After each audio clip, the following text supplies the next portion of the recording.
Hello friends, ఒకప్పుడు ఒక గ్రామంలో రాములు అనే గొప్ప వ్యక్తి ఉండేవాడు. అతను ఎంతో ఉదార స్వభావం గలవాడు. ఎల్లప్పుడూ ఇతరులకు సహాయం చేయడంలో ఆనందపడేవాడు. ఒకరోజు రాములు పనికి వెళ్తున్నప్పుడు దారిలో ఆకలితో ఉన్న ఒక కుక్క కనిపించింది. కుక్క గట్టిగా అరుస్తుంది. రాములు తన వద్ద ఉన్న రొట్టెను తీసి ఆ కుక్కకు పెట్టాడు. ఆ కుక్క ఆనందంగా ఆ రొట్టెను తిన్నది.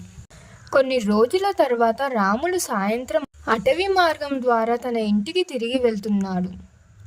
అప్పుడు కొంతమంది దొంగలు అతనిని చూసి దాడి చేయడానికి సిద్ధమయ్యారు. ఆ సమయంలో రాములు ఏమి చేయలేక భయంతో నిలబడ్డాడు.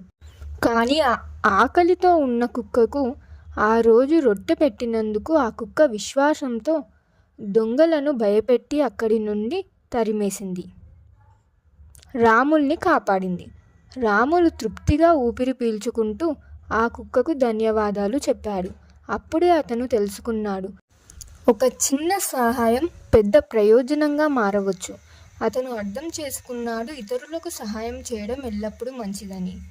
ఈ కథ ద్వారా నేను మీకు తెలపాలనుకున్నది ఏమిటంటే, మనం ఇతరులకు చేసిన సహాయం తిరిగి మనకు ఏ రూపంలోనైనా వస్తుంది. కావున సహాయం ఎప్పుడు వృధా కాదు. మరి కథ ఎలా ఉంది, నచ్చిందా, నచ్చితే ఎలా ఉంది అనేది కామెంట్ చేయడం మాత్రం మర్చిపోకండి. మరి లైక్ చేయండి, షేర్ చేయండి, సబ్స్క్రైబ్ చేయండి.